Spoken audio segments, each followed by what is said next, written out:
कल क्या है? 15 अगस्त। 15 अगस्त को आप क्या पढ़ेंगे? सारे जहां से अच्छा, जोर से बोलिए, हिंदुस्तान हमारा। खुदा की कसम यही हकीकत है, सारे जहां से अच्छा हिंदुस्तान हमारा। इसलिए कि हमने देखे हैं कि दुनिया के हजारों मुल्क वो हैं जहां के झंडे इस्लामी हैं, नक्शे इस्लामी हैं, चेहरे इस्लामी हैं, बादशाह इस्लामी हैं, मगर आजादारी ऐसे खुल के नहीं हो रही है।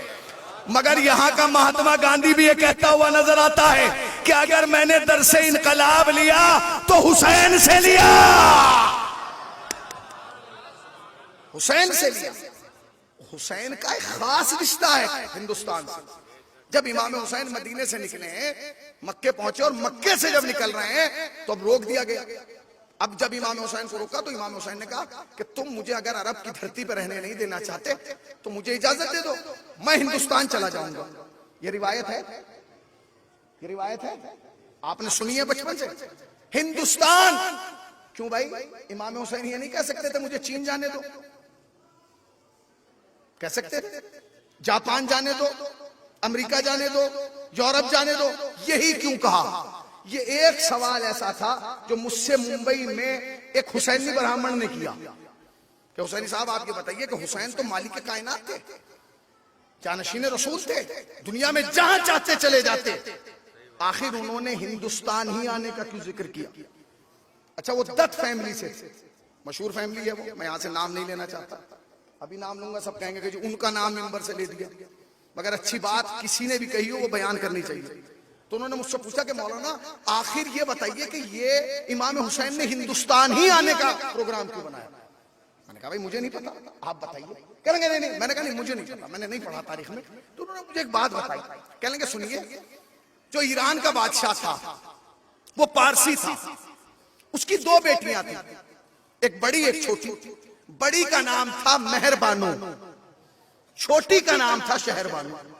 तो वो जो मेहरबानो थी उसकी शादी हिंदुस्तान में एक बादशाह से हुई जिसका नाम था चंद्रगुप्त। उसकी शादी कहां हुई? हिंदुस्तान में चंद्रगुप्त से, बादशाह से।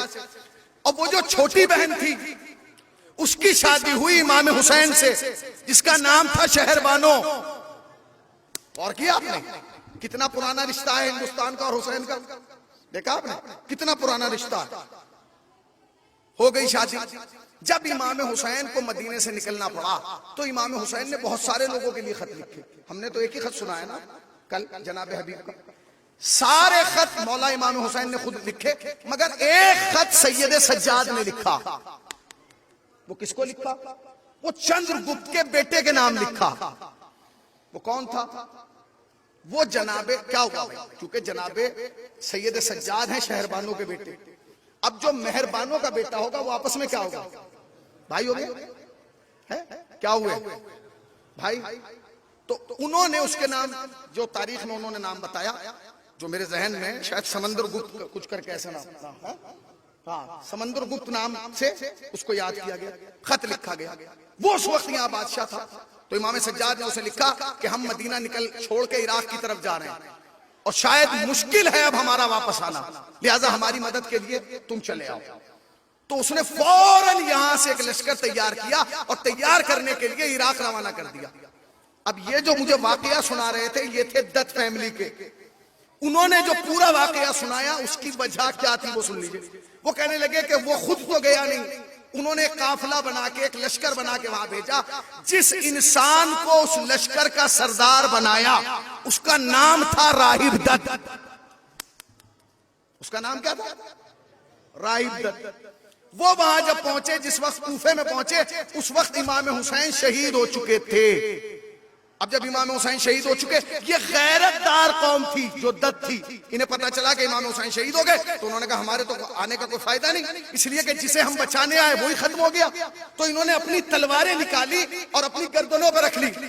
कब हमें जीने का कोई हक नहीं है। तो किसी ने इनसे कहा कि रुक जाओ, अभी इतनी जल्दी ना करो, अभी एक कैद में है जो हुसैन का इंतकाम लेगा। का कौन? का उसका नाम है अमीर मुख्तार। उसका नाम क्या है?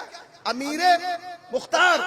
जब जनाब मुख्तार रिहा हुए और जनाब मुख्तार ने इमाम हुसैन के कत्ल का इंतकाम लिया, तो ये 10 ब्राह्मण जो थे, ये जो काफिला यहां से गया था, इन्होंने उनके साथ मिलके इमाम हुसैन के कातिलों से बदला लिया। कितना पुराना रिश्ता हो गया, कितना पुराना रिश्ता हुआ, आज का रिश्ता है। अब मैं एक जुमला कहना चाहता हूं, जो लोग हिंदुस्तान में आजादारी पे पाबंदी लगाना चाहते हैं ना, और ये कह रहे हैं कि आजादारी जो है वो देश के खिलाफ उठाया जाने वाला कदम है, याद रखना ये दुनिया की वाहिद कौम है शिया। अगर जुमला तुम तक पहुंच जाए तो एहसास दिलाना कि हुसैनी की बात तुम तक पहुंच रही है। मैंने बहुत सारे मुख्तलिफ मौज़ूआत तुम्हें आज जल्दी जल्दी में सुना दिए। क्या क्या? दुनिया की वाहिद कौम है शिया, जिसमें बच्चे को माँ लोरी में सुनाती है कि बेटे जिंदगी में 2 काम याद रखना, एक हुसैन की आजादारी, दूसरे मुल्क से वफादारी। तुम कह रहे हो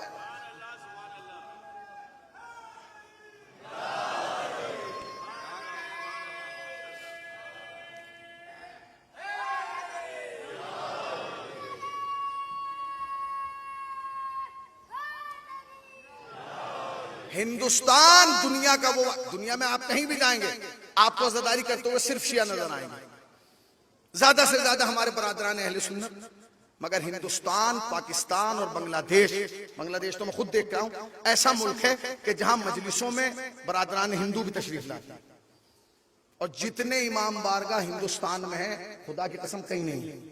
आप चले जाइए, चले जाइए। आज मैंने एक ऐसे ही देख रहा था हिंदुस्तान के हवाले से, तो एक कलाम मुझे मिला, मैं चाहता हूं वो भी आपको सुना दूं। एक सलावात पढ़े पर मोहम्मद वाले मोहम्मद।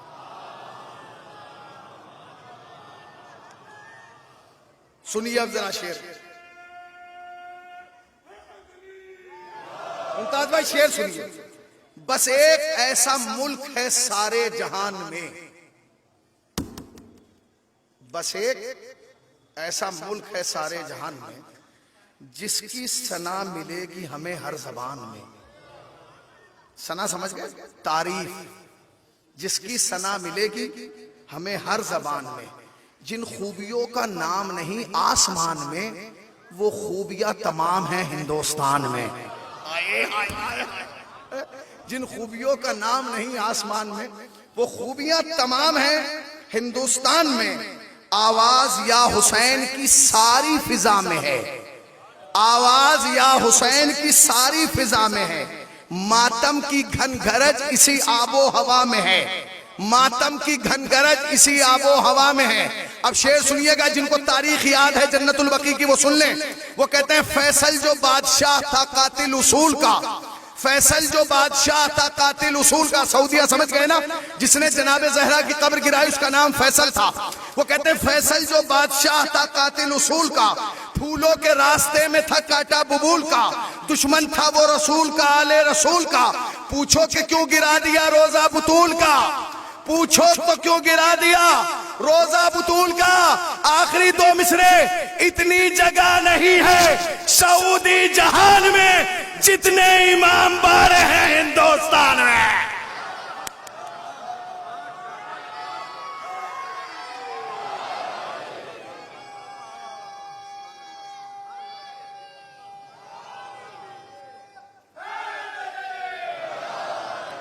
इतनी जगह नहीं है सऊदी जहान में जितने इमाम बाड़े हैं। ये गलत है, इसीलिए तो हम कहते हैं सारे जहां से अच्छा हिंदुस्तान।